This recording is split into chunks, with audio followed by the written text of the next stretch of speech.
Your instructors are Myron and Malcolm Actman of Adita Video Incorporated. They own and operate a successful video business and have designed and taught courses on video production and wedding videography. Over 90% of the evaluations submitted by the students have consistently rated the instructors and course content as excellent. This video consists of professionally narrated segments with Bob Brown and actual classroom or seminar-style instruction by Malcolm and Myron. Hundreds of video clips have been compiled or shot specifically to illustrate the points being made. Most of the material was shot in Super VHS with Panasonic AG450 camcorders and edited using Panasonic AG7500 decks. Title screens and transitions were done with an Amiga 2000 computer and Newtek's video toaster. This instructional program consists of 7 modules, namely, Module 1, Know Your Camcorder and Video Fundamentals. Module 2, Still Photo Concepts and Composing Shots. Module 3, Camera Techniques. Module 4, Continuity and Combining Shots. Module 5, Lighting in Video. Module 6, Sound for Video. Module 7, Editing. Module 7, Part 2, Intermediate Editing. The main purpose of this tape is to help you become more creative and have better control in editing. This tape assumes you have some knowledge of editing or have already tried it on your own. If you want more preliminary information or have done some editing but are not as successful as you'd like to be, we strongly recommend viewing Module 7, Part 1 in the Super Videos series on basic editing. This tape gives dozens of tips on setting up to achieve the best results. In this module, we'll begin with a look at different products that are available to improve your control and accuracy when editing. Next, the theory of assemble editing and why it has certain limitations will be shown. This will be followed by the theory of insert editing and why it is superior to basic assemble editing. An actual audio insert example and video insert will be demonstrated. Audio dubbing and audio mixing using the soundtracks available on videotape will be explained, including the differences between linear audio and hi-fi audio. We'll also explain the theoretical and practical differences of editing 8mm videotapes, including a side-by-side comparison of Hi-8 and Super VHS, showing how video quality decreases in multiple generations of editing. Various kinds of prosumer equipment will be illustrated, along with their advantages and limitations. Building editing tools. Good news! There are many more tools and tricks available to improve your editing. Let's face it, manually playing and pausing 2 VCRs is about as crude and basic as it gets. There are other products to improve both ease and accuracy of your edits. Pause editing is as crude as it gets, it's limited in its accuracy, and now what we're going to look at is how to build some editing tools. Tools for better editing. We keep coming back to the famous flying erase head. There is nothing that beats a flying erase head for better editing. If at all possible, the machine that you're editing onto should be the one that has the flying erase head to get clean, glitch-free edits. That's one tool toward better editing. Next, VCRs may or may not be that well dedicated to editing. A very easy way to see whether you have a VCR that is dedicated to editing or not is something called the jog shuttle wheel. Do you notice that this VCR has a round wheel in the front here? This is a joystick, an editor's joystick, and it gives a lot of joy to editing, trust me. This is what you need to fine-tune and pick a spot very, very well. The reason it's called jog and shuttle is jog is very slow. You turn the wheel, Myron will demonstrate this. Turn the wheel, the video advances bit by bit by bit. Shuttle is a bit faster. You turn the ring and the video zips along. But yet when you can massage it very, very well. First of all, I'll just put this in. This is normal play. Now, every time we want to try to find something, how have you been doing it? You're sort of going back fast, forward fast, back fast, forward fast, and you're just trying to get it. It's really tricky. Watch this. Push the magic button. Jog shuttle. Stops the machine. Now watch. Turn the wheel. Look at that. Tick, tick, tick, tick, tick, tick, tick, tick, tick, tick, tick. That is one of your answers to picking your edit points. And if I want to go a bit faster, I can turn the wheel here. This is called shuttle. I'm going fast with the shuttle. And let me take it back with the shuttle. And let's go up to a jog. This is a jog. Now let's say I wanted this guy to reach, I wanted the edit to happen just as his hand touches the ground. Bingo. There it is. I've picked my edit point. Or I've picked the part where I want the edit to come in. This is now getting into the realm of real McCoy editing. Yeah, the thing is when you push the pause release or whatever it is, then that may not be the exact spot. Okay, now that's a good question. Now he's brought up a point. We just told you before, what you pick may not be precisely where you pick it. But the nice thing about this type of machine, if it's true that it happens with this machine, and it very well could, you soon find out exactly how many turns of the wheel you should go back to get it to come out right. So let's say, or ahead. Let's say I know that my machine, where I pick it, it never comes in right. I always have to go back 10 turns of the wheel. So I pick my point, and then I just go 1 turn, 2 turns, 3 turns, 4 turns, 5 turns, 6 turns, 7 turns, 8 turns, 9 turns, 10 turns, bingo. And then I pick it there. And then it'll always come in right. So before long, you know how to outsmart your machine. In other words, you pick the point based on where your mind says it is, then go back a consistent number of turns, 10 turns, 6 turns, whatever you determine it's going to be, and then your edits will always be bang on. Okay, what about the cutoff point? And you're going to have to, it'll be a little bit longer? Always, always, always, always, at this level of assemble editing, always let your cutoff point go way beyond. And then when you want to pick your new cutoff point, just go back and pick it there again. Now, if you find out that your cutoff point is being truncated the wrong way, same trick applies. Pick your cutoff point, and then just adjust the wheel 2 or 3 turns backwards or forwards to where it should be. You have to use your mind to outthink these machines. Because even if the machines are pretty nice with this jog shuttle wheel, as you're pointing out, the edits don't always come in precisely where you pick them. So after, I know I had a nephew, 14 years old, when he came to visit me in Calgary, and he was playing around with not even a machine with a jog shuttle, just a pause edit system. And he learned the characteristics of the machine so well that he knew to pick his point so far before so that the edits would come in where he wanted them to come in. Just by practicing. Practice, practice, practice. And then you get a sense for where to pick those points. You can outsmart your machines, trust me.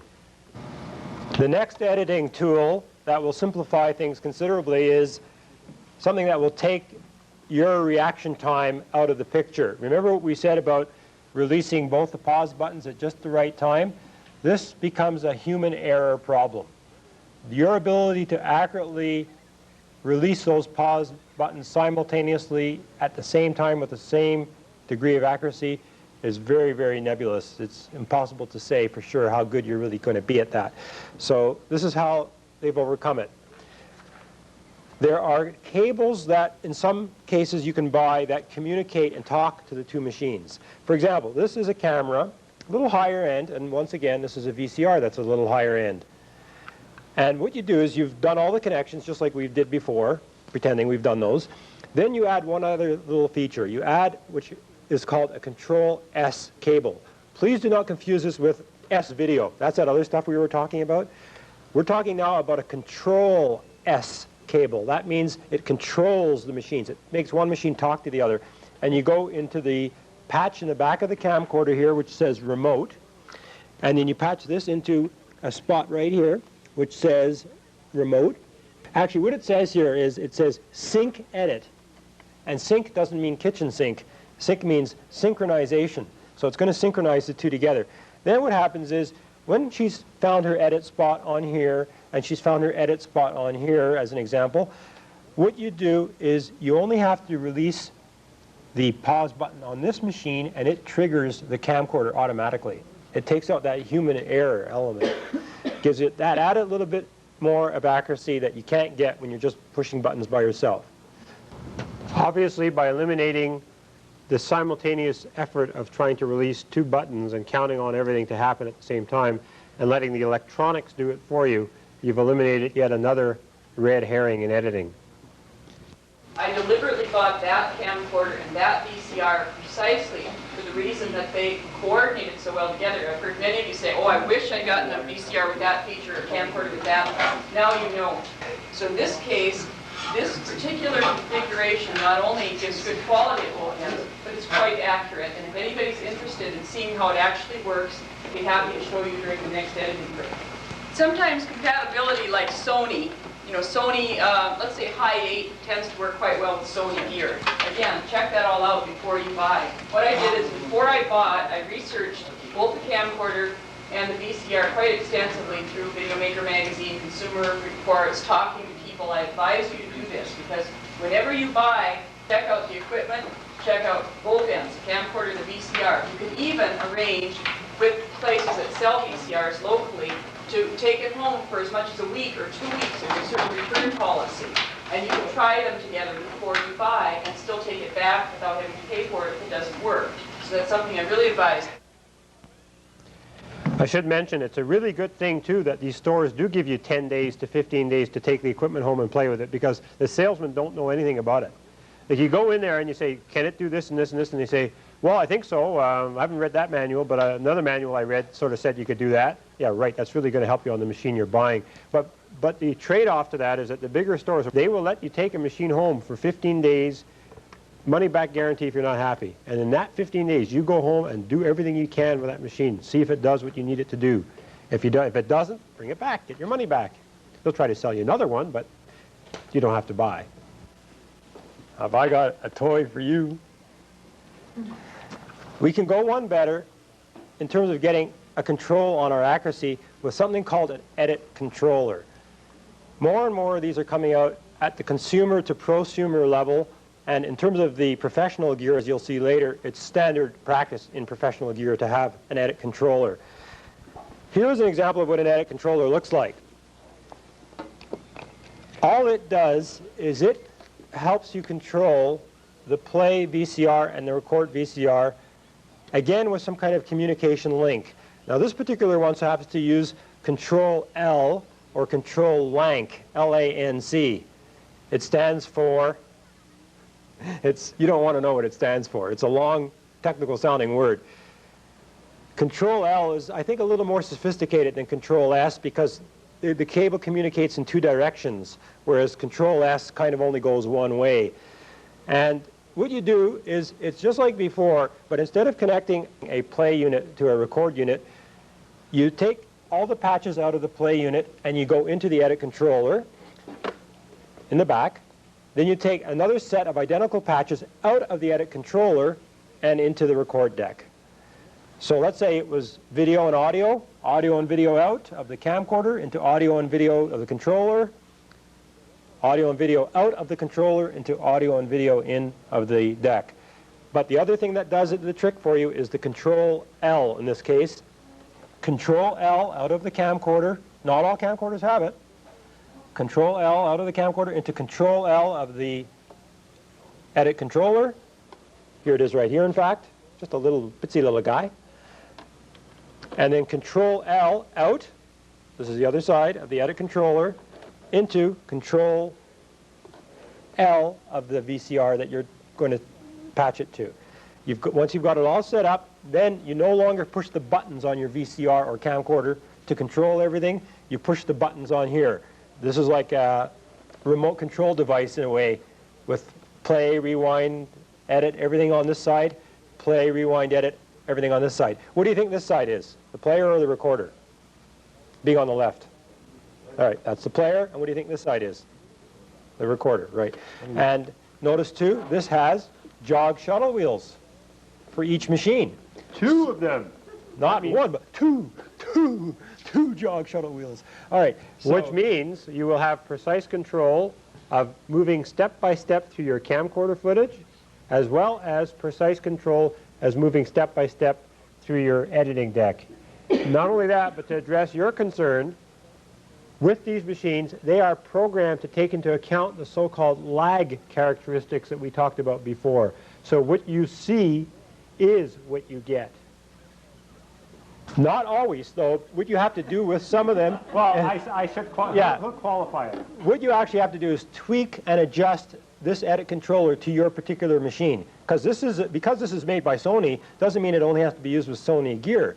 You can hook this machine perfectly well to this Canon camcorder, for example, and maybe its reaction times and its specs are different, so they've built in a provision where with practice, and there's adjustments you have to make, you have to read the manual to see how to do it, you end up second guessing the machine for itself, so that when it does do an edit, it happens right where you wanted it to happen.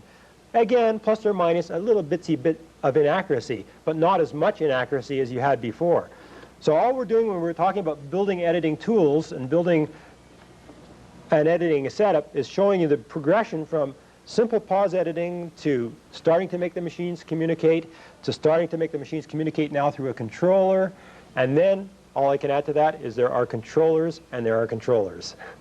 Same old story in any business, and sometimes it's the price you pay, sometimes it's the features you get. A good example of a problem with an edit controller, for example, is, let's say this machine can do insert editing. We haven't got to insert editing yet, but pretend you know what insert editing is. You have a camcorder, you feed it into the controller, you feed the controller into the machine that can do insert editing, you're all set to do an insert edit, and you look at your controller and you say, insert editing.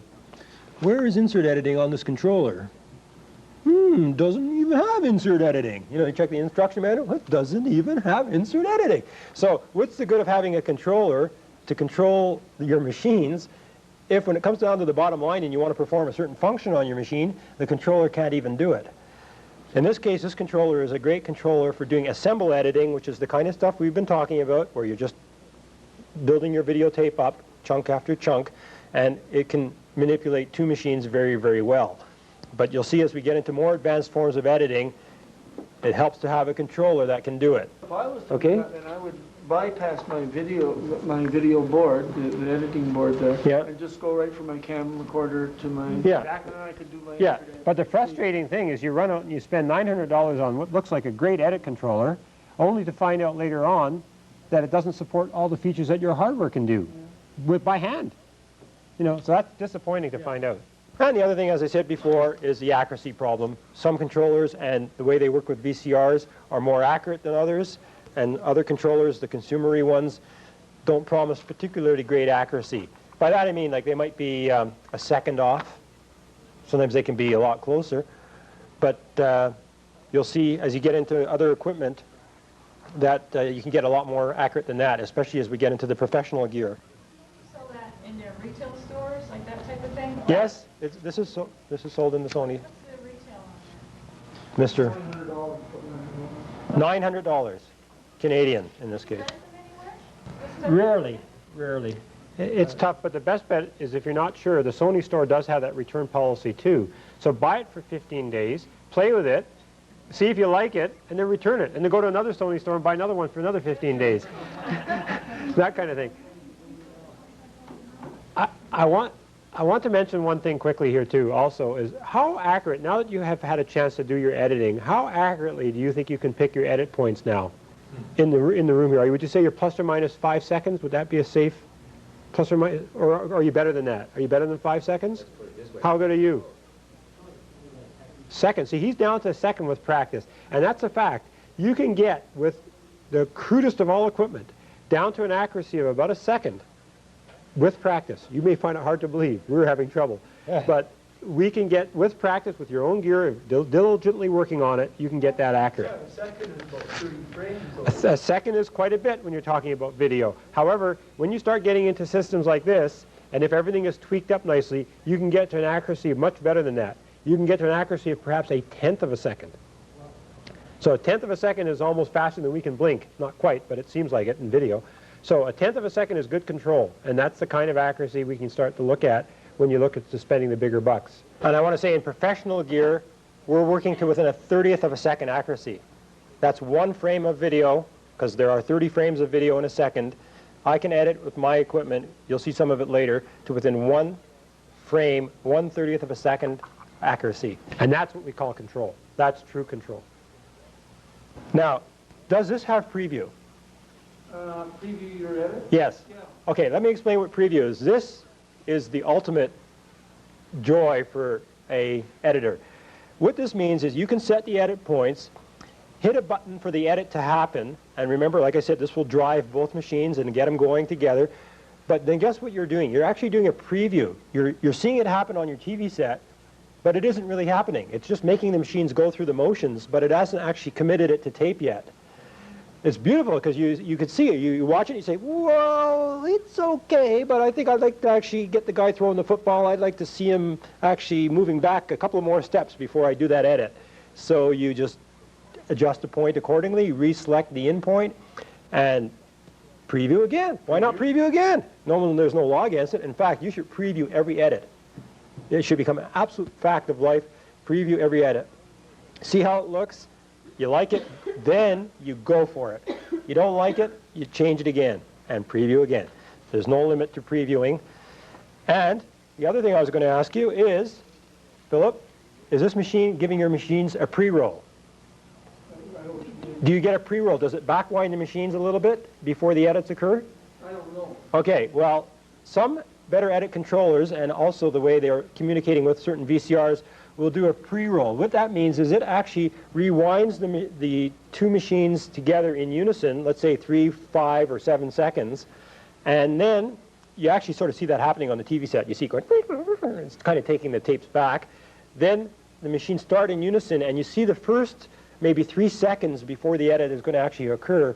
You see the first 3 seconds before the edit occurs, then it kicks in, and now your edit is really happening. What is the benefit of a pre-roll? A pre-roll is beautiful because this starts giving you a sense of timing, and timing is everything in editing. Timing is key to a production that moves along and looks good versus one that looks choppy. And by having a pre-roll, you see a little glance of the last little bit of your last clip before the edit kicks in. So you really get a sense of the pacing of the video. I like a 7-second pre-roll, but we have that on our professional gear. The 3-second pre-roll is a little short. By the way, there's another reason for a pre-roll too. It makes the machines sync up better. Because you see, if a machine starts from stationary, which is what it was doing with pause editing, you have a pause, and you're saying go.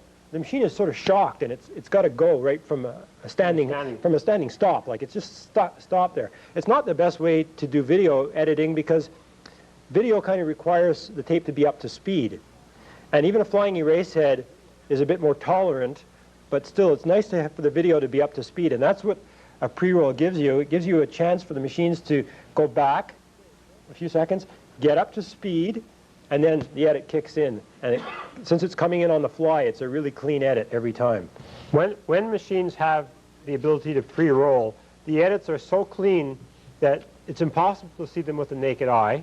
You just can't see the edit. When it goes by, it's just razor sharp. And the other thing is when you stop, if you go frame by frame to examine the frames, you will see that the edit is razor sharp. It's literally a sharp line across the video. It looks very, very distinct. And that's because the pre-roll and the synchronization was perfect for the edit. Question at the back? I just want to see exactly how much more accurate is using an edit controller with 2 decks and flying where his heads, because ones I've seen mine seem pretty glitches and stuff. When you say you're getting a ragged tear and stuff like that, does that mean when you're looking at it frame by frame or something that you notice it? Or is it actually as a play mode you still notice a little bit of... The question is, what defines a ragged edit? Is a ragged edit something that you have to examine with a microscope, literally watching frame by frame, or is a ragged edit something that you can just catch with the naked eye and watching your video go by? To me, a ragged edit is anything that's more than 2 frames, and that's a 15th of a second. In other words, a video edit which tears across 2 frames of video. I, with my eye trained in video, see those edits immediately. And anybody who's watching for them will see those edits. The human eye is that precise at picking up a visible glitch in a 15th of a second. An edit that you cannot see is an edit that's precisely to the frame, a 30th of a second edit, which we get with our professional decks. My naked eye cannot see those go by. They're perfect. That's how precise your eye is. Keep compatibility in mind when buying equipment, and don't just buy decks which are loaded with extra features. We tested a VCR which had loads of special features, including fancy digital effects, but when it did an edit, it was often fairly ragged, and you could see a glitch go by. When we analyzed the edits on a freeze frame machine, we could see a torn or jagged shape between the frames, which made the edits a lot more noticeable. This Panasonic prosumer deck does not have all the bells and whistles, but when combined with the Panasonic AG450 camcorder, it gives clean edits.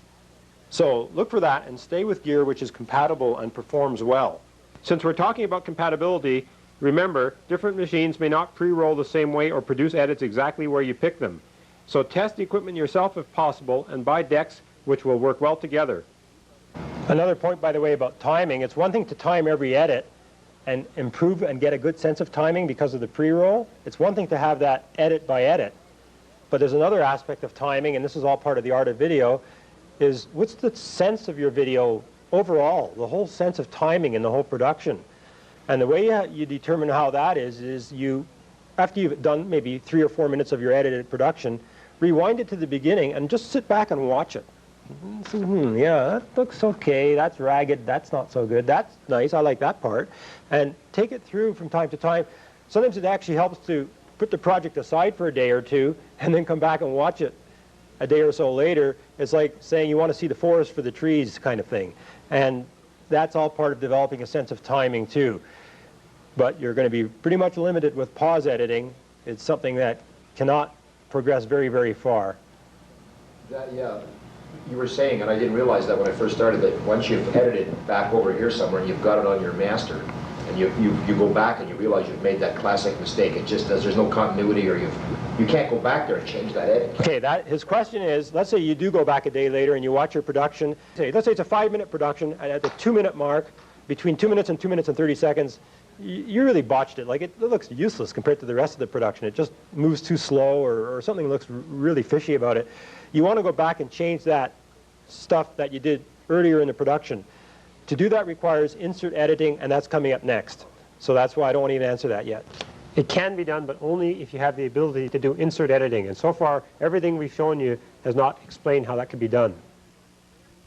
Summary of assemble editing and its limitations.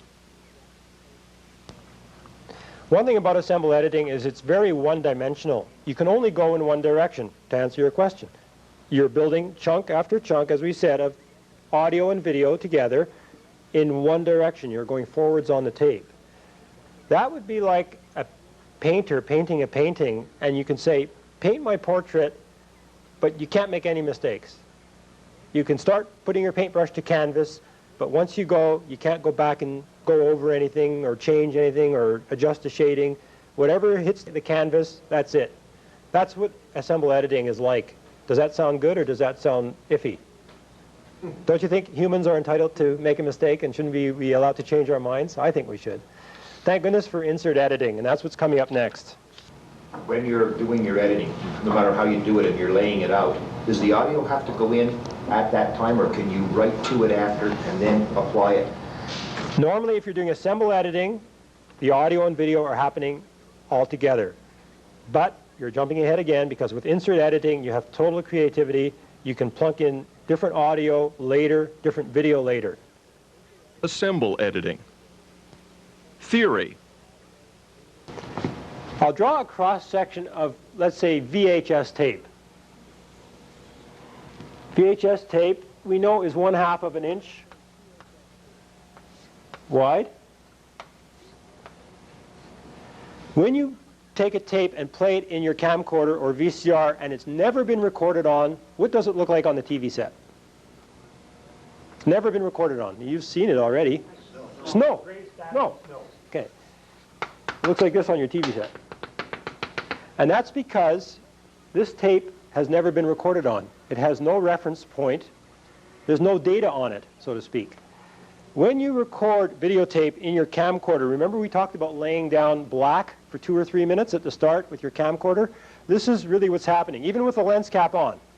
With the lens cap on, something is happening to the videotape.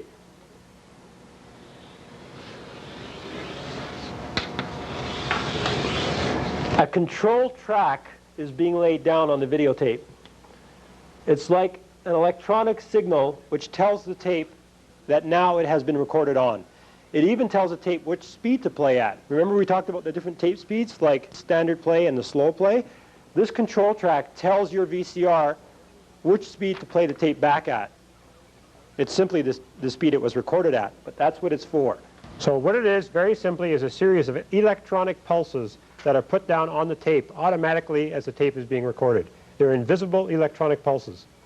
Now, even though you had your lens cap on, video is being recorded on the tape. Now, video kind of gets recorded on a helical scan.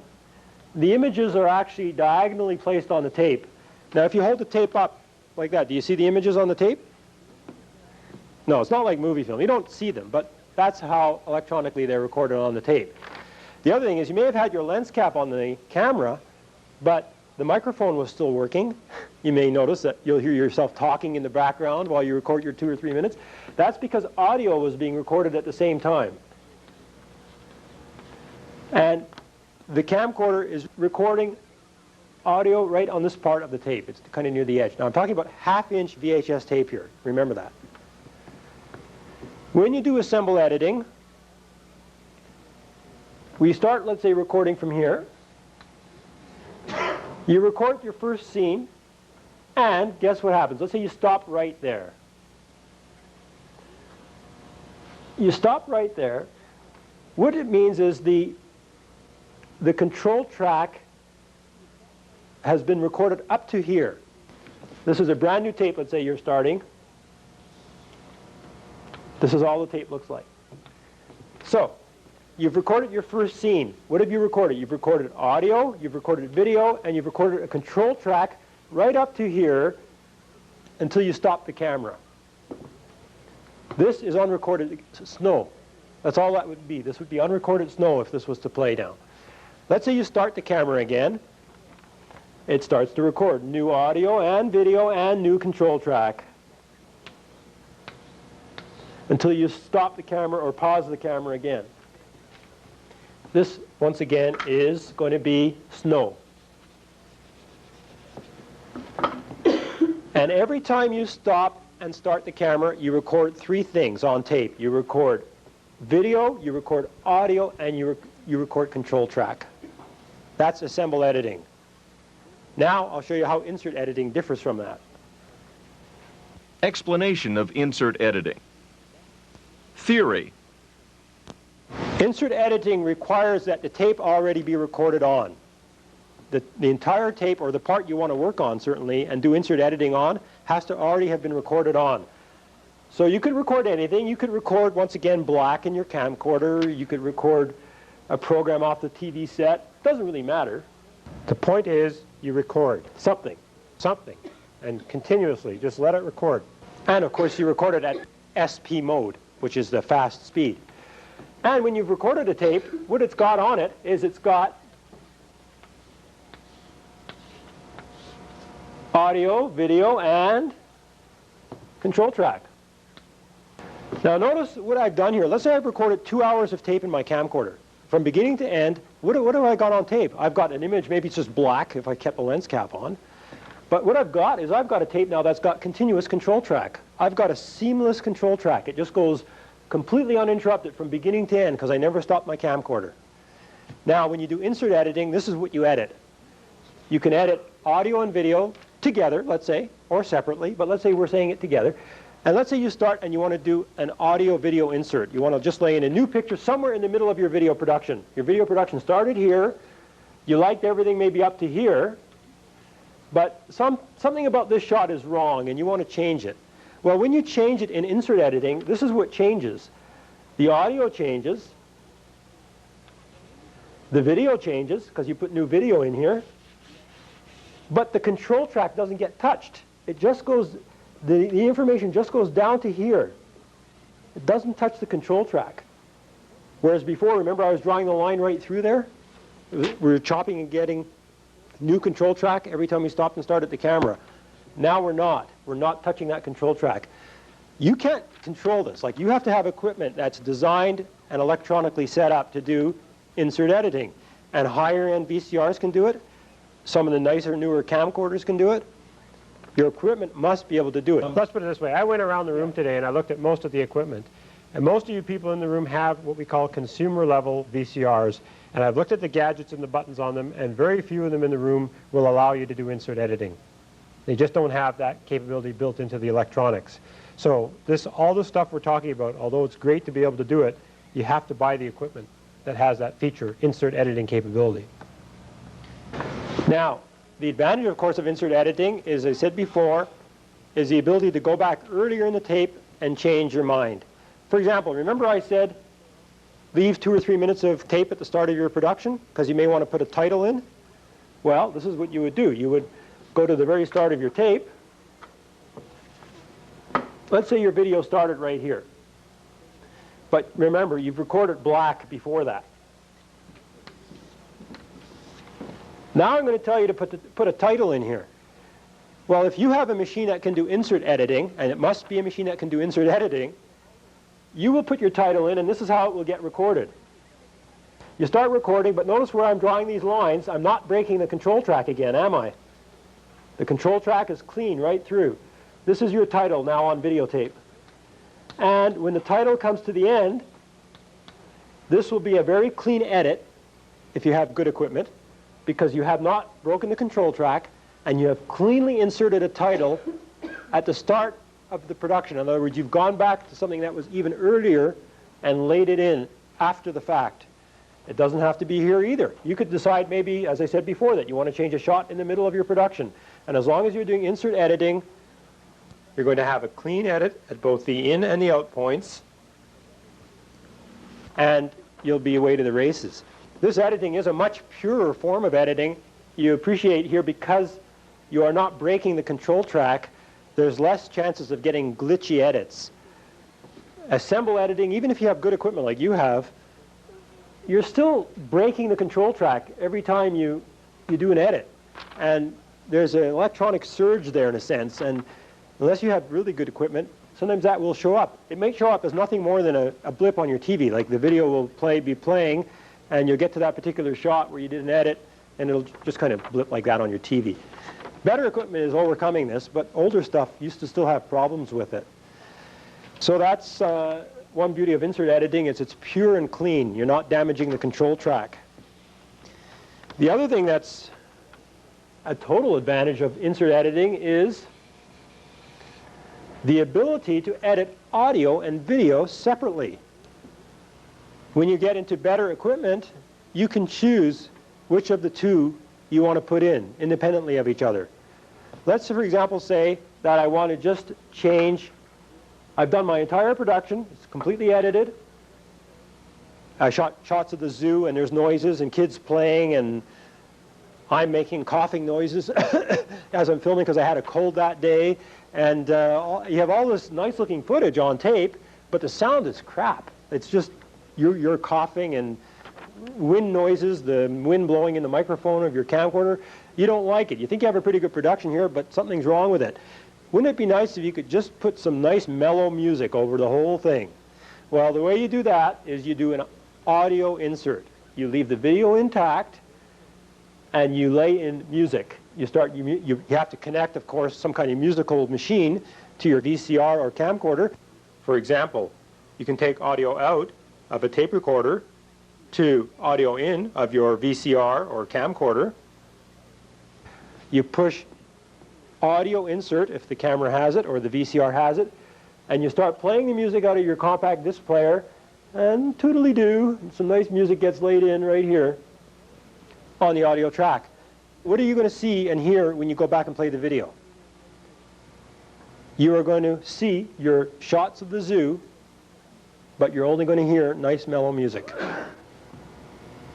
Just when you're shooting, and if you're intending to do this, is it not better for you to just delete the audio on your camera totally and just shoot it all and then go back and add the audio after? He's asking whether we should have deleted the audio on the camera, which, by the way, you can sometimes do by just inserting a jack in here. Like instead of putting a microphone in, you just take one of those, a little Radio Shack jack, and stick it in there, and you won't have any audio coming out. But why worry about it one way or the other? It's totally irrelevant. You might get some good birds chirping that you want to use somewhere else, and it might only be 5 seconds, but it might be great stuff, so why risk losing that? It's better to take it and just... I take what I can get. Take it while it comes, go over it later. Let me show you on a consumer camcorder or a consumer VCR how insert editing typically is done. It's always in the instruction manual, but most people don't get that far in the manual. They usually get past the cover maybe. This is typical. This could be a camcorder, and in this case it's a VCR. This is typically how it's done. Let's say I want to feed some material from this camera into here my tape has already been edited here. So I've got a tape that's got control track on. It's already completely done.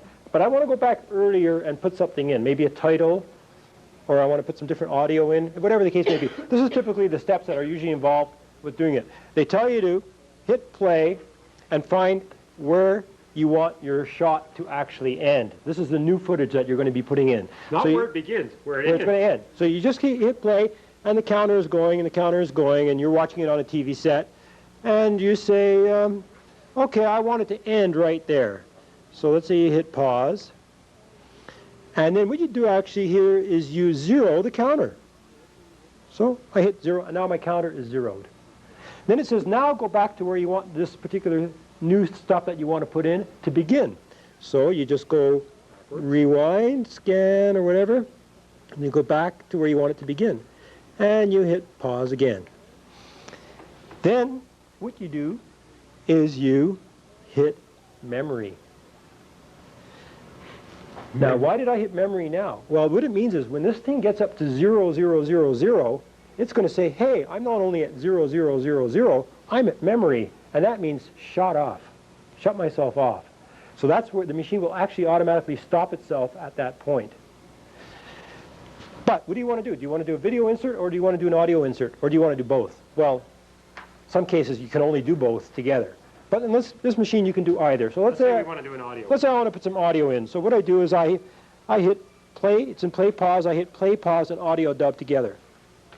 Like that. Now notice it says, what does it say on the front there? It says play, pause, audio dub. It has audio dub. Hasn't started moving yet it's just sitting there. Then when I want to go, what I would do is I would, let's say, have my music ready to be playing here. Because what am I doing? I said I'm doing audio dub, right? So I'm going to have some music or something. I get my music playing, I release the pause button, and the machine starts to play. It's now only recording the music. It's not affecting the video, it's just recording the music. And guess what's going to happen when it gets to 0, 0, 0, 0 memory? It's going to quit right there automatically.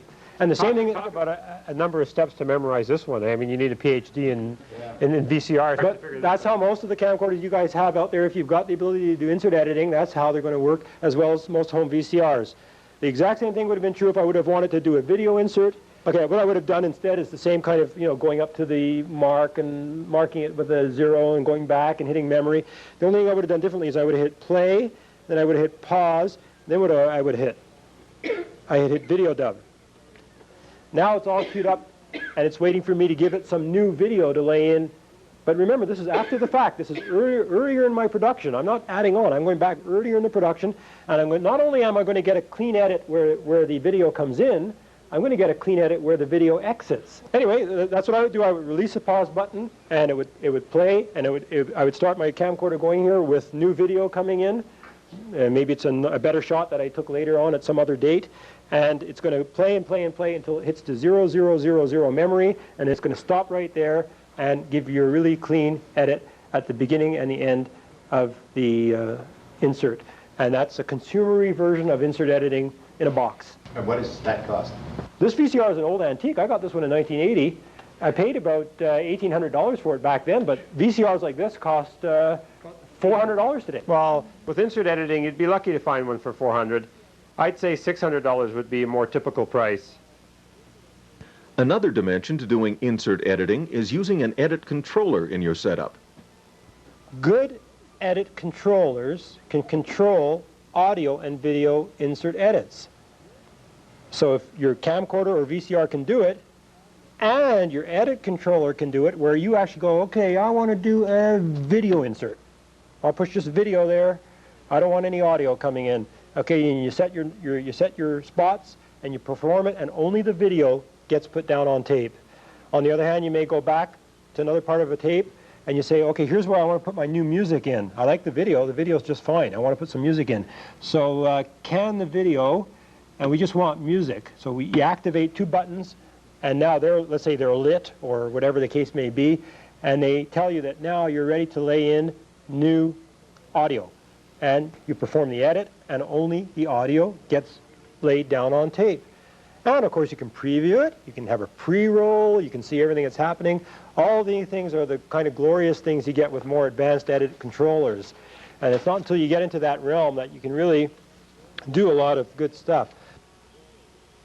Doing audio inserts. What you're going to see next is a clip we shot in Alaska. Myron was getting ready to fire a shotgun off, and you'll see why in the video. The only trouble is when he fired the shotgun off, it came out like this. Now, why do you think a loud shotgun, I mean, it was deafening to our ears, but why do you think it sounded like in the video? Right, the camera has a circuit in it to reduce the volume. So here we are, we got this nice looking dramatic clip, and then we thought, well, that's one thing, but wouldn't it be nice to replace that lousy, weak, wimpy sounding gunshot with something, let's say, from a sound effects record, or it could be from a TV show, a real good sounding gunshot? Well, that's an example of where you need to use an audio insert. And what we're doing with this, it's going to be a very quick audio insert. It's going to be a split second long. Well, not a split second. It's about a 2 or 3 seconds. But what we're going to do is, let's say this is where the gunshot went off, right here.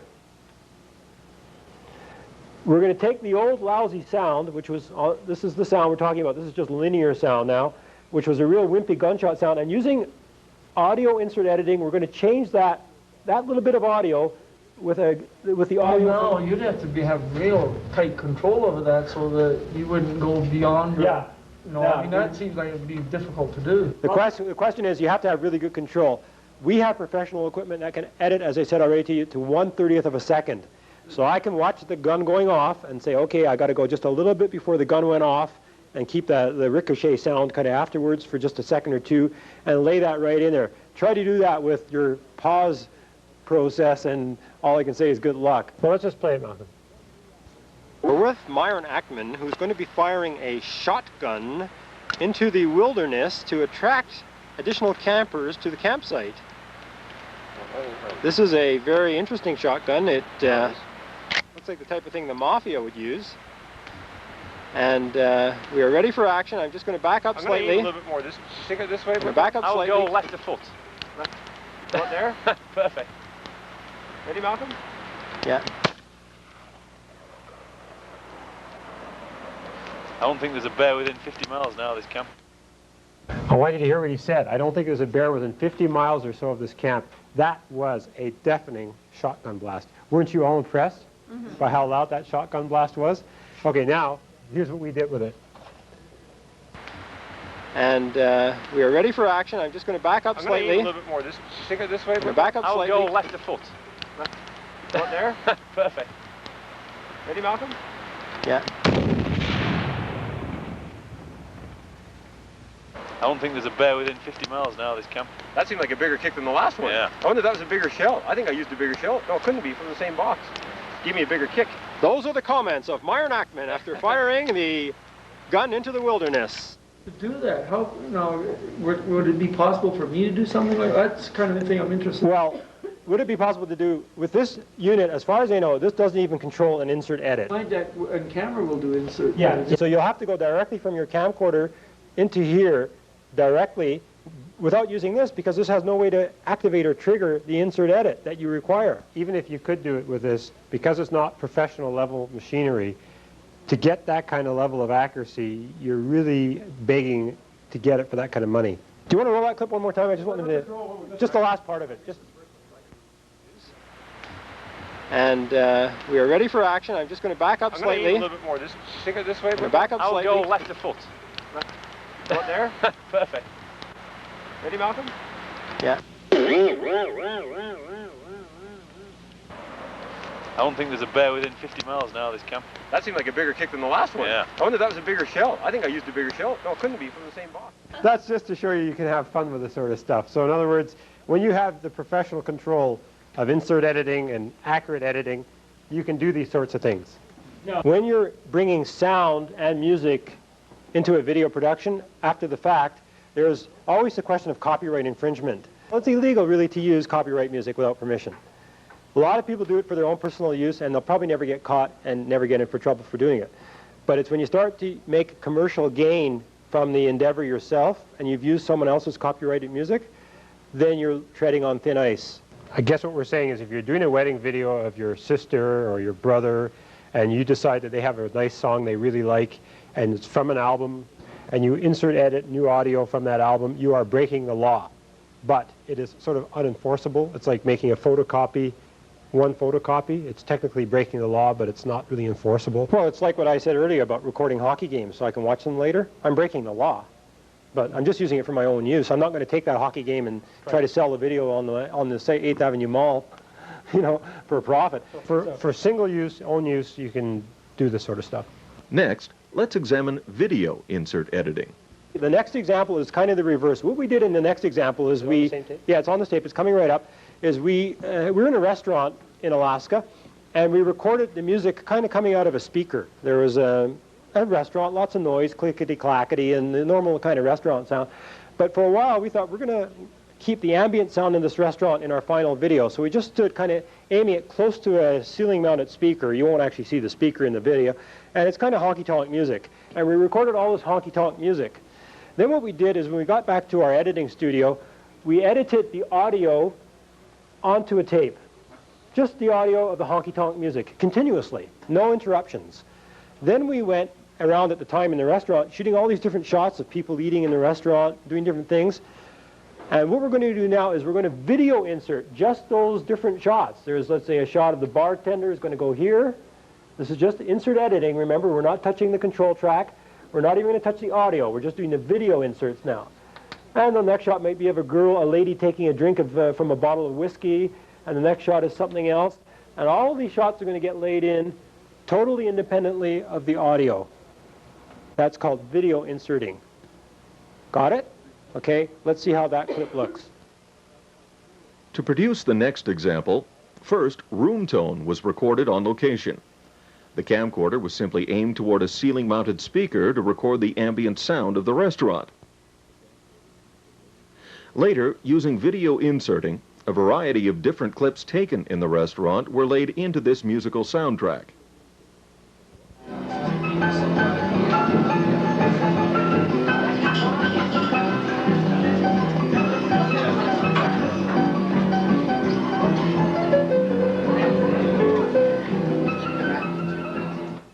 Now you'll see the result. Notice the sound remains continuous as the shots change.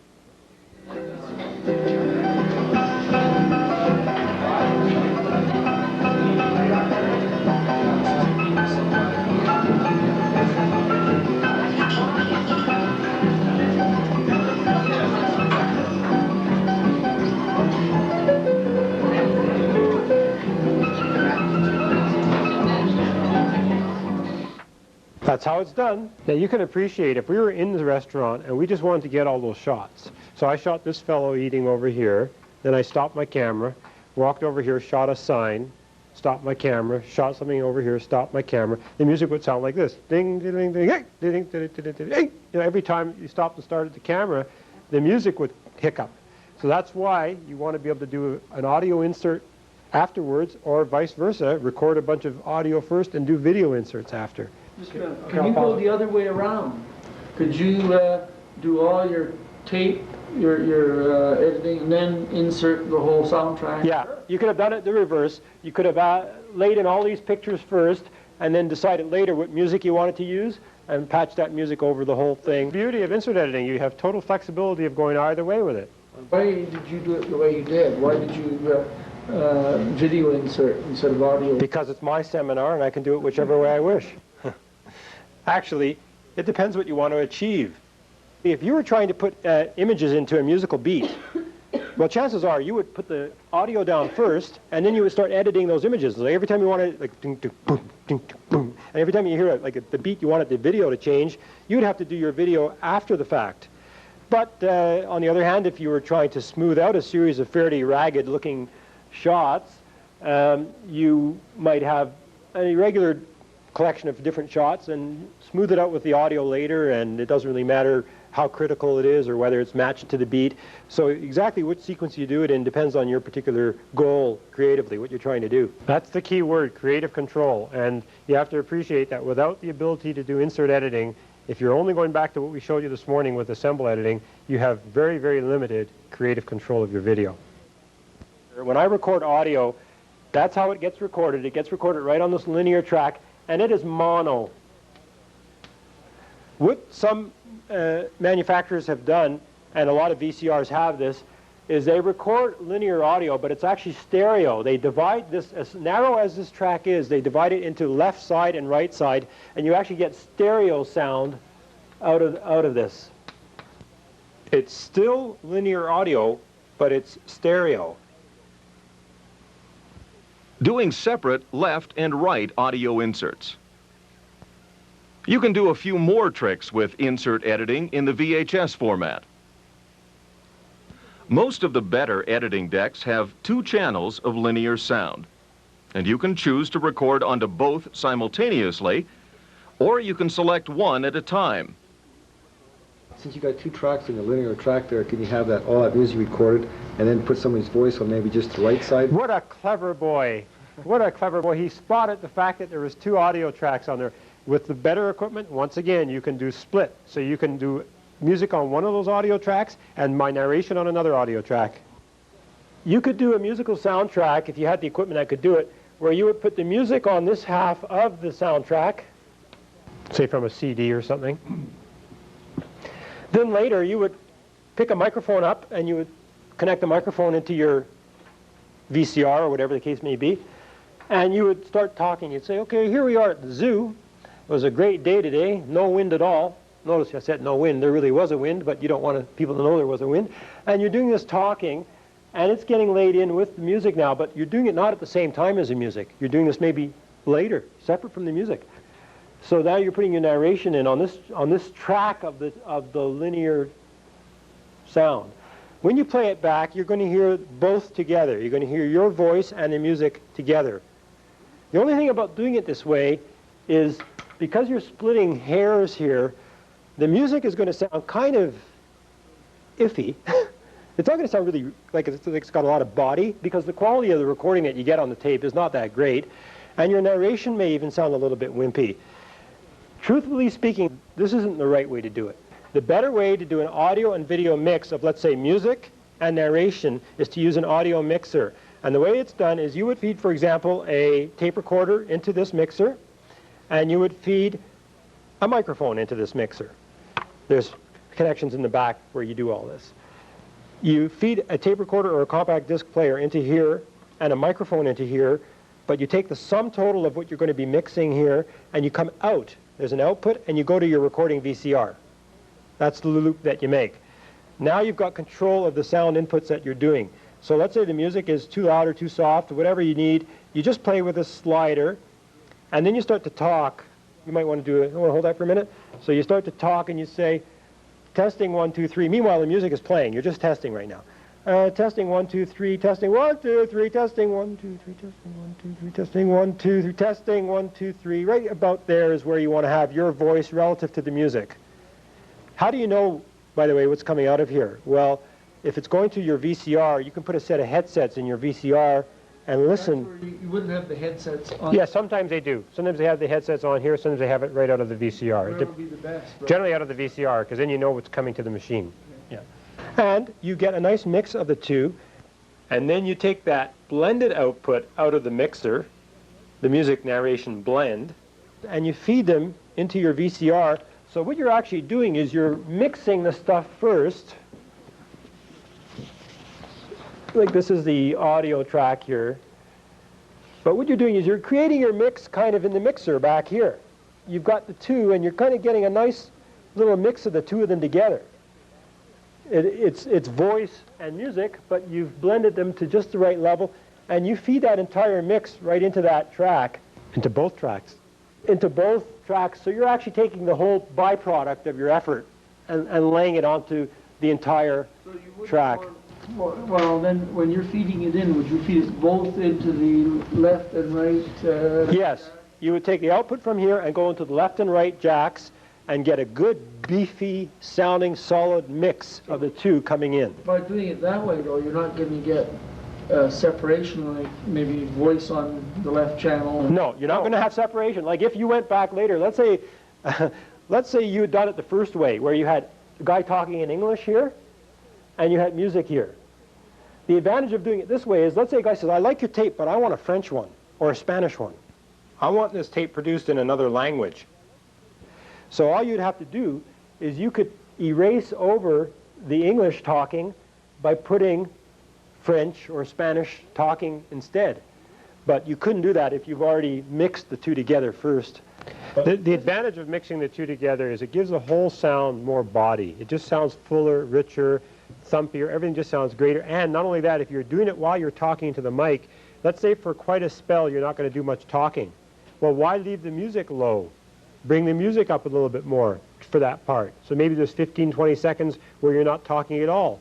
Instead of having the music real quiet, just slowly bring the music a little louder. Gives you a bit more creative control. And then when you know you're about to start talking again, bring the music down to where you like it to be and start talking. So a mixer lets you make continual adjustments to the blend of narration and music rather than just plunking the narration on one track and the music on the other. This is the way to go. And these are, I guess what this mixer cost. Looks like a pretty nice piece of machinery. It's got all these jacks. Anyone want to hazard a guess? What's that? We had ranges from 50 to 800. Who wants it for 800? 30 is right on. 30 Canadian dollars for this. Yeah. Not bad at all. Feels good too. It feels real. It feels real. Doesn't it feel real? You got 4 lines on here. Yeah. So why would you need so many? Like, well, you just think you would need 2. No, because the question just came up. What if you want to keep your original camcorder audio? Let's say I was doing bird watching, and I got all these birds chirping away, and that's on my camcorder. That's all I got on my camcorder is birds chirping. On top of the birds chirping, I want to have a narration that's going to go describing the birds that I'm seeing. And then on top of the birds chirping and my narration, I want to have compact disc music coming in, nice, quiet, mellow music. I'm mixing now 3 sources. So you're taking your camcorder's audio and going into the mixer, adding your CD to the mixer, and adding your microphone to the mixer, and recording the sum total of all 3 onto your edited master. Professional recording studios, it's 24 tracks of stuff, 48 tracks, and it all gets mixed together, and then it all comes out as stereo in the end result. So there's no limit to the number of ins you can have, depending on your mixer. It ultimately really gets boiling down to a stereo output, and that's what gets laid down on tape. Hi-fi audio, how it differs from linear audio. In the VHS format, audio can be recorded in 2 different ways, linear and hi-fi. When you edit, it is important to understand the differences between linear and hi-fi sound. On a typical VHS tape, we have the video goes down here, linear audio, which can be stereo or mono, goes up here, and control track gets laid down here. But there's a new type of audio called hi-fi audio. That gets laid down in the same place that the video gets laid down. Electronically, it's done at a different azimuth, whatever that means, but what it means is that it doesn't interfere with the video, but it's laid down in the same part of the tape as the video. That sound is far superior to the sound that you get off the linear track because it's being recorded by the rotating heads of the machine. This is what a video heads look like on a silver drum like this, and there's different heads on these drums, and the newer machines have extra heads which are dedicated to strictly recording hi-fi audio on the tape. And it's great sound. It rivals CD quality sound. That's why they came up with it. The problem with it is it's very hard to edit. And the reason is, as you said, it's integrated with the video. So once you have a recording that's laid hi-fi audio down with the video, the 2 are married together and to no future day shall part. They are together on that particular tape. The only new thing that's come out recently with respect to the hi-fi audio on VHS format is the new VOS, Video on Sound capability. It's only available on a few machines right now on the market made by JVC, and what it lets you do, believe it or not, is leave the hi-fi track in there, leave your video in there, but then suddenly change your mind and put new video in, but still leave the hi-fi audio intact. So it's a new video overlaid over the old existing video and maintaining the hi-fi right So through. if you inserted on that, you take out the hi-fi too, right? Normally, yes. Normally, except for VOS. VOS is the only one that lets you insert new video and not take out the hi-fi. But normally, you're right, if we did a normal video insert in here, we automatically wipe out our hi-fi track. Disadvantages of hi-fi audio. Another big problem too is with prosumer decks, your ability to edit these different tracks, audio and video, and hi-fi audio from linear audio, sometimes are a little bit limited. So people get stumped a lot. That's right, hi-fi audio is confusing to work with.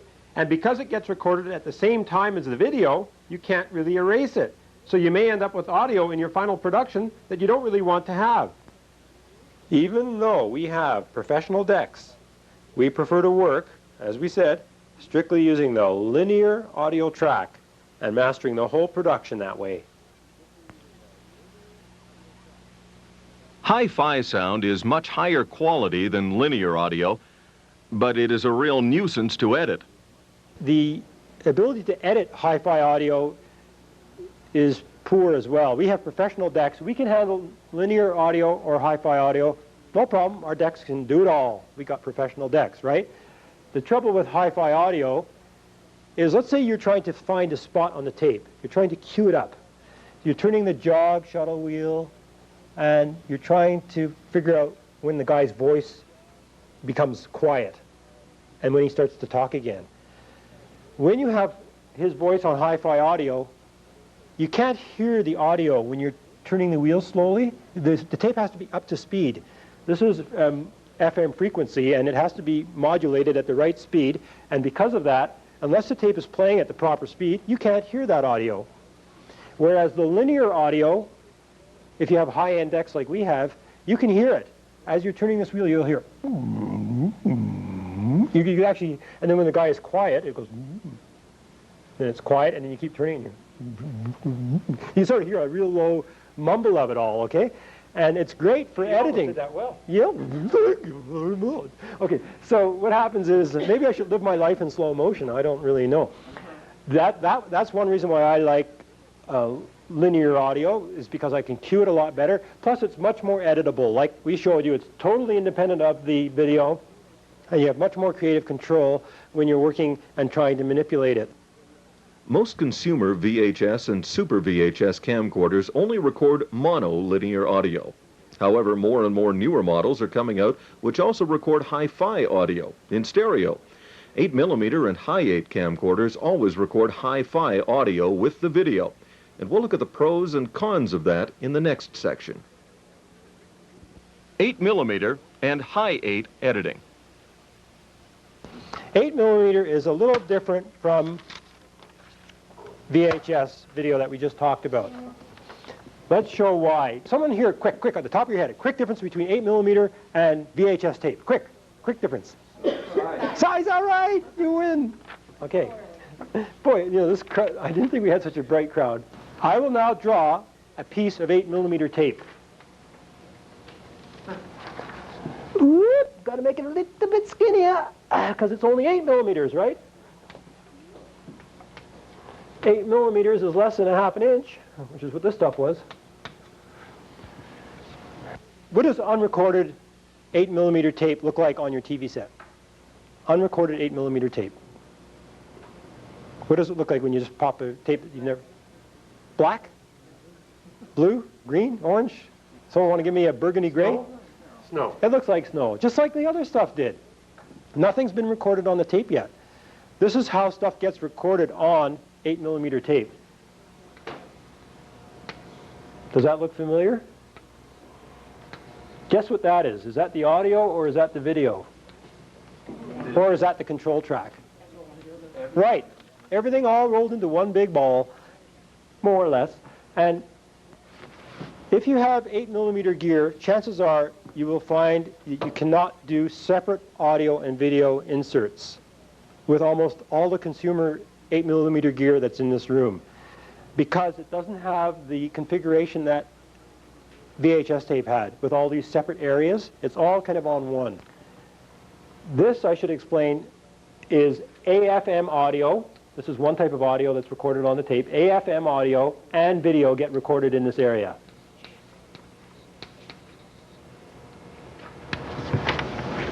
Now, where's the control track? The control track is actually, they're pulses really. I'll schematically show them here. It just has a series of kind of pulses right in here that keep the tape running at the same speed consistently and so on. That's how that works. In other words, not like this tape was where there's a separate band of control track. And there's another type of audio called PCM audio, pulse code modulation. And that also gets kind of recorded in these control pulses. If you have PCM audio, which means if you have one of the highest end 8mm camcorders on the market, Give us an example. like the Sony V5000, or if you have some really good high-end 8mm edit decks, you may be able to manipulate audio and video separately using the PCM soundtrack.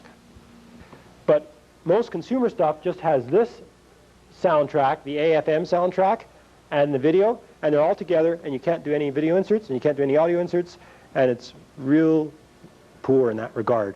I think the message there is pretty obvious. The people who designed 8mm originally did not think that anybody who was shooting it had any intentions whatsoever of doing any serious editing. General differences between 8mm and the VHS format.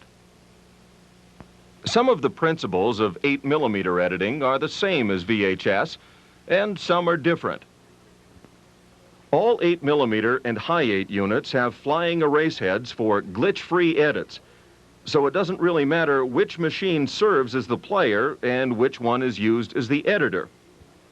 You can edit from your 8mm camcorder to a VHS deck, and when you do, pretty well everything we talked about regarding editing VHS tape still applies.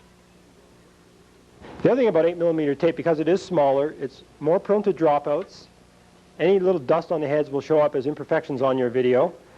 It's poor when you dub it.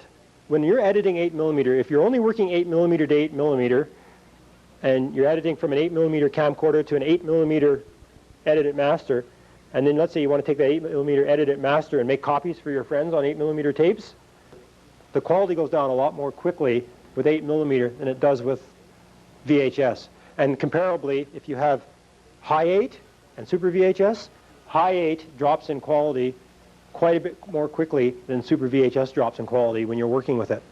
To prove that to you, I've talked to some people in town that sell professional high 8mm equipment, and they're telling me quite honestly from the store that they consider it 100% an acquisition medium, meaning it is meant for shooting only, not for editing. What do they edit it onto? They take the 8mm and they hook it up to 3/4 inch machines or super VHS machines or the very, very professional Betacam machines, and they edit from 8mm as an acquisition only up to the high-end decks. So you're going to have headaches doing a lot of the stuff we're talking about with consumer 8mm gear. Until you're prepared to make the investment and step up into some pretty high-end units, your editing abilities with 8mm may only be relegated to perhaps what we talked about earlier in the seminar, simple assemble editing. That might be all you'll really be doing. Yeah? So the other way around that is to go from the 8, make a tape, then use that tape to do all your sound editing. So you've lost a generation, you're going to go 3-generation loss. Is that right? Yeah, but you don't even have to do that step. He says the way to do it is to, instead of edit 8mm to 8mm, make a copy of the tape onto a larger format. Well, don't do that. Just edit your 8mm stuff up into a better format. By that I mean a more flexible format, like edit 8mm directly to super VHS or whatever. And then do your sound. And then do your sound after. Yeah. Exactly. Well, I don't, how much do you lose? What is the loss? Obviously, the only thing we're going down a generation is the visual. How much visual do we lose doing that? As we said earlier, Myron said it can look like, well, it's a qualitative thing, but he says 30%. Just to give an idea, I did, and not only me, JVC did this test, and I saw a presentation on it. They did a recording, so that's first generation. They did it with SVHS, and they did it with high 8. Because this is the good stuff. This is the 400-line stuff, 400 lines of resolution.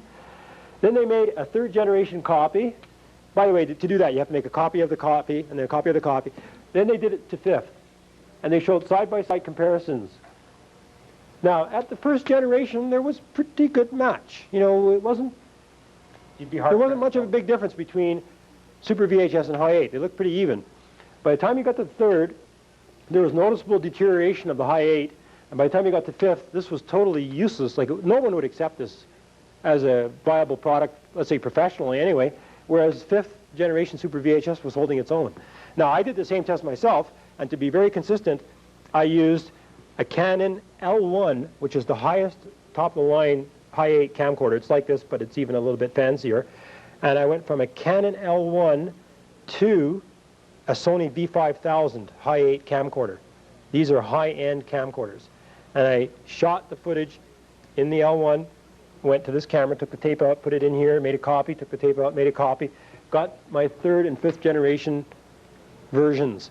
Then I did the same thing with two Super VHS camcorders, dubbing the same shots down from one camcorder to the other to create third and fifth generation copies.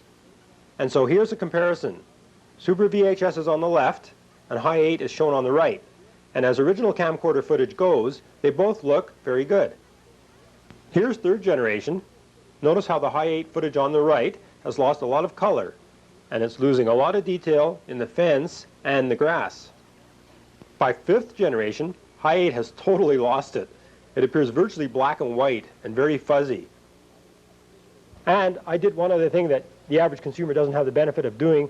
I did this all through a Nova 920 SP time-based corrector. A time-based corrector is another sophisticated piece of editing gear that, if anything, will improve the maintenance of the dubbing as I go from one to the other. Most people don't have a time-based corrector to go through. It stabilizes the sync and gives a much better result in the dubbing. And I did it consistently, like with the two high 8 camcorders, I went through the time-based corrector. And when I used my camcorders, I went through the time-based corrector. And the results were very, very obvious. And I know now that 8mm, or I should say in this case even high 8mm, is not that dubbable. On the positive side, the big advantage of 8mm is clearly the fact that it's transportable, lightweight, easy to carry around. And many, many people have no intention of editing anyway. They just want to watch what they shot. And if that's all you're doing, the 8mm is great because it doesn't look bad at all in first generation. Or you can step it up to these other formats that we talked about. The camera that I have then is in between there? You have a VHS-C camcorder. Let me explain what happened. This is the facts in real life. 8mm came out, and suddenly the full-size camcorder market started to decline. People says, gee, I can get one of these little guys, and it has all these nifty features, and it's lighter, and I can take it anywhere. And suddenly the VHS manufacturers started to panic. They said, oh my God, we're losing our market share because 8mm is taking over. So they said, what's our answer? They said, well, why don't we make a smaller VHS cassette? So this is full-size tape, 1/2 inch wide, comes in a smaller cassette. And we'll stick it in a smaller camera and look, and gee, it's damn near the same size as the 8mm one. People will really be confused now. So they came up with this little model, and the big strike against it is that these silly little cassettes can only record for the maximum of 30 minutes in the standard play speed. And 40, I think there's new ones that are 40, but they're getting pretty thin. Like the tape is getting a little iffy. I wouldn't want to put a 40-minute tape in mine. Anyway, of course, what the salesmen tell you, we told you this before, they say, well, just turn your camera onto EP and record it for, you can record 3 times as long. Yeah, wonderful. You get horrible quality doing that. Anyway, this is a cassette, this is the camera. The level of quality of this is called regular VHS compact. It's about the same level as regular 8mm. It's about the same level as regular 8mm on first generation. The rules of dubbing this are the same as dubbing VHS. We still feel it holds up better in multiple dubs than does the 8mm.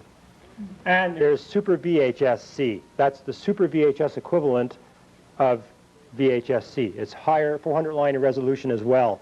He doesn't have that, but you can get it. And the trick, by the way, is with this, you can take this cassette out, you dock it into one of these magic holders. Let's see if I can remember how to do this. Pop it up, and you plonk it in there. Sure you do.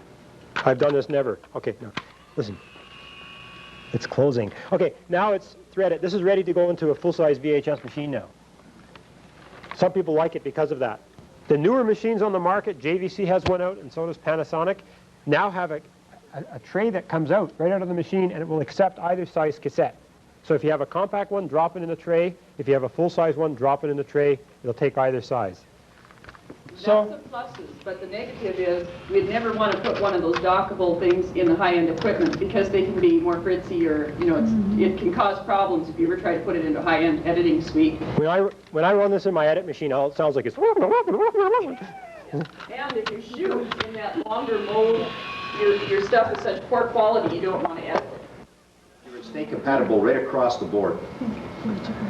Camera, the whole thing, without getting into Super 8s and all the rest. That's the way to go.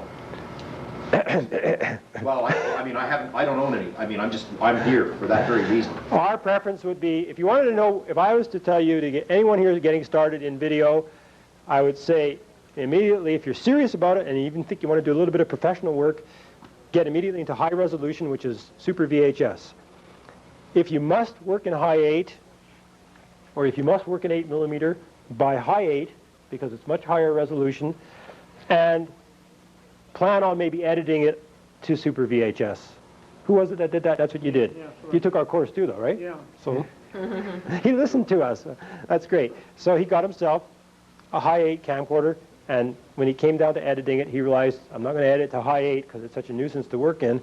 I'm going to get myself a Super VHS deck, and that's what you did. I don't think that's addressed his question. Yeah, I understand what's happened there. I am just getting into this. And having been through the other 27 years of the other thing, I know what the guy behind the counter did to me. What I'm saying to you is, VHS camera, 2 VHS, and stay that way all the way across.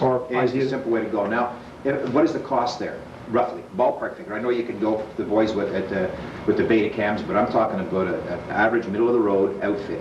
Good camera, good VHS, which we can do sound and do all the things you've been talking about. You want to say VHS, not Super VHS?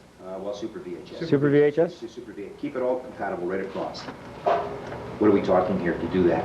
I would say a good Super VHS camcorder is still about $1,200 to $1,600, and a good recording deck is about $1,200. So we're looking... Prosumer. $3,000 gets the job. $3,000 to $4,000 and you'd be there. The only problem is, I will tell you, if you're thinking of starting a video business, I'm starting to advocate this more and more now, and you go to the prosumer route. What did I mean by prosumer? I meant like that deck that we had up here. This one here. It got jog shuttle, it's got a lot of bells and whistles. It's kind of like your Sony deck back there. Sooner or later, you were going to get frustrated, and you were going to wish you had not spent that money, and you would have gone, and you were going to wish you would have gone into professional gear right off the bat. With this deck, when you turn this little wheel and you try to hear the audio, even if it's the linear audio, which I told you I can hear on my decks, you can't hear it on that deck. They don't build that feature in. There's upgrades. You could get kits to modify them and everything, but as they come from the factory, they don't have that feature. So there's always some shortcoming of these prosumer decks that you don't realize until you actually start getting your hands on them and trying to do some half-decent editing with them. Now, money is a factor. There's a big price break, but I'm saying for professional work, I hear so many stories of people saying, oh, why did I buy this stuff then, you know? And it just doesn't quite do enough. Here's the difference. You spend $4,000 for semi-professional prosumer gear, and you need to spend about $12,000 to get into professional. And that's what scares the people away, because it's $8,000 difference. But most people who spend the $4,000 and then decide to go semi-professional wish they had never spent that $4,000. They wish they would have put that $4,000 towards the professional decks in the first place. And you'll know why when you see our demo coming up after the next break. Module 7, Editing, Summary. Insert editing adds a whole new dimension. You can go back and replace shots anywhere in the edited master, as well as handle video or audio separately. Understanding the different ways audio is recorded onto videotape is crucial. 8mm editing has certain challenges which differentiate it from VHS.